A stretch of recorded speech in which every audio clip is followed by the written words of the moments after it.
make sure that your team feels like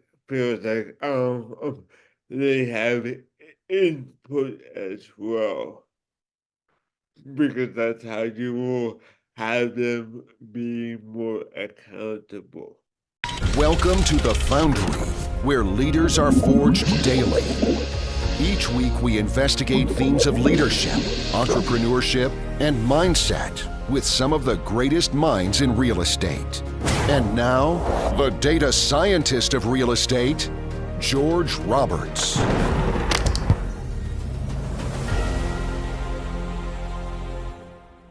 Welcome back, deal makers. This is going to be part 2 of a very exciting interview. I know you're going to want to listen to the end because we've got a lot of great real estate insights and some more personal philosophy from one of the most tough-minded individuals I know, Jason Malabute. Welcome to the show, Jason. Hey, George, thank you again for having me. One of the things that you had on your website, I don't know if it's still up, but you have 8 things that almost destroyed my real estate business. Do you want to share with us what is your favorite element on the list? Yes, so definitely one of the things that comes to mind is this. It's just like is trying to do everything by yourself, right? Because real estate is a team sport, and there's nobody that can really do everything themselves. For example, when you're in a multi-family space, you have somebody who's a deal finder, you have somebody who's an underwriter, you have somebody who's a capital raiser, and you have somebody who's an asset manager. Um, I don't know anybody who could do all those 4 things. Great. So that's why it's important for you to go out and network. Go and go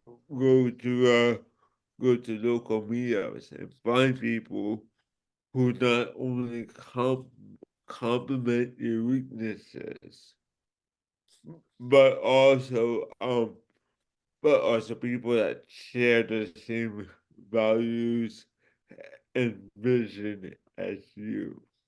So I know, again, we talked about the theme of society's expectations versus your expectations. So I remember another quote from your interviews, like you laying in bed telling yourself, society has very low expectations for you, but I have very high expectations for myself. So where do you think that faith came from early on in your life? Um, has to be from my well, first thing is like it has to be from God first of all. Because I believe that I, we all have a great story written out for us before we're even born, and it's up to us to make that story materialize. And then number 2, it's from my parents, because because they raised me to be self-reliant. Um, I still remember when I was in elementary school, and then I would be um I would be playing at the playground. Then I would see my mom sitting in the car, and she would go and watch me play with the other kids, and sometimes I would go and lose my balance and fall on the playground. and when I did that, my mom would not, um, um she would not, panic. She would not get out of the car, but rather, she would just watch me, help myself up and and get back to playing. And that taught me a very valuable lesson. That despite me having a disability, uh, nobody's going to feel sorry for me. And when things don't go right, and if I ever fall, it's up to me to pick myself up um and and keep on going. Outstanding.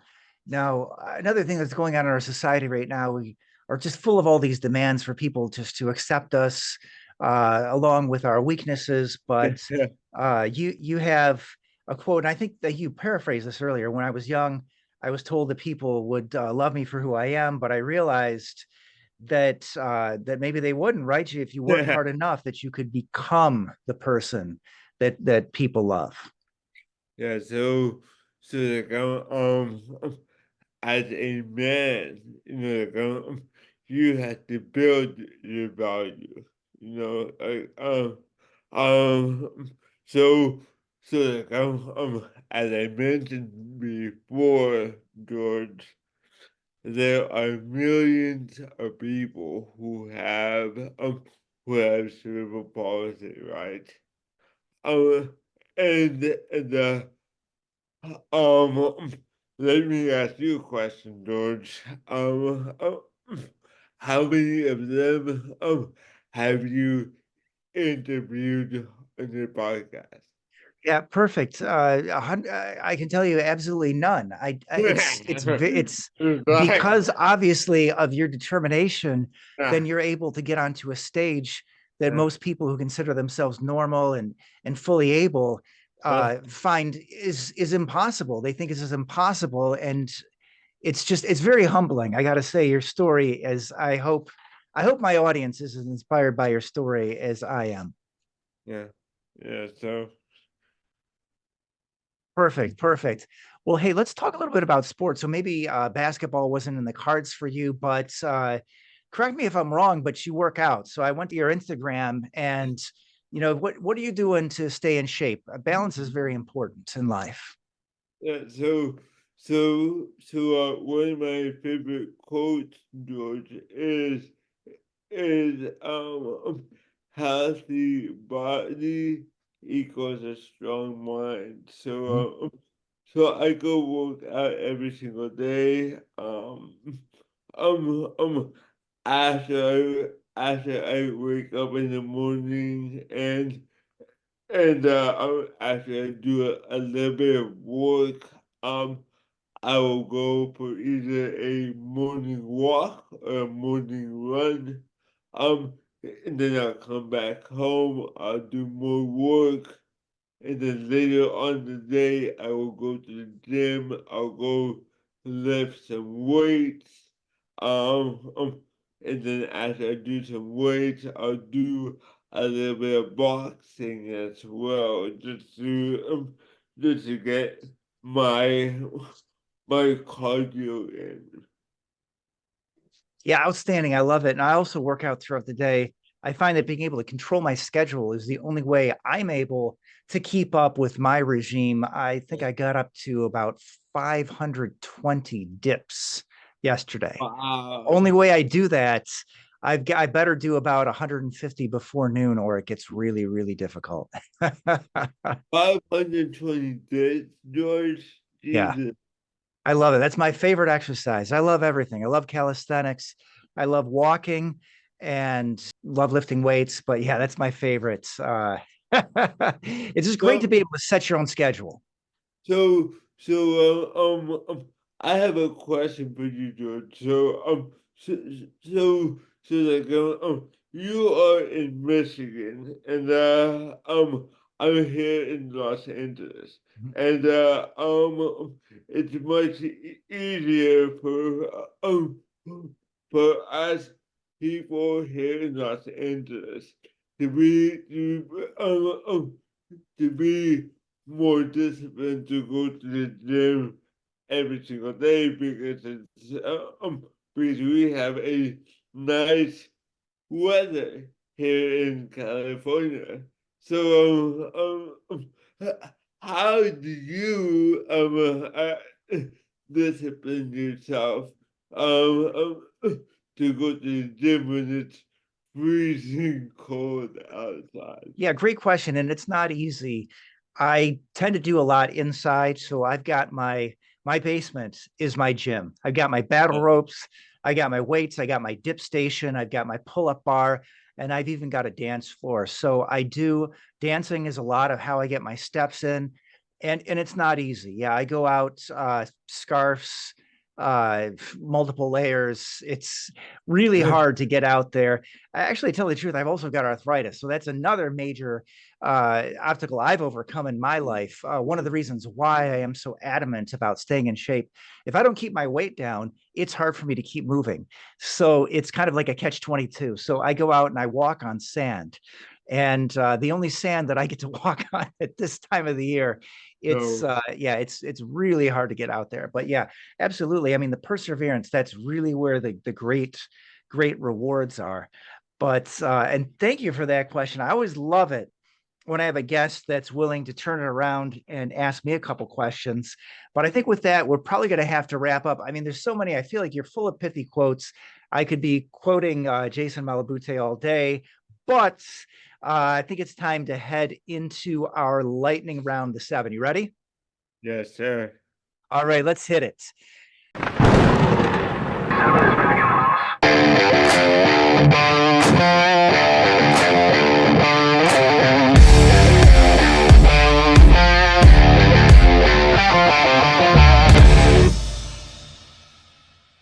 If you could be known for only one thing, what would it be?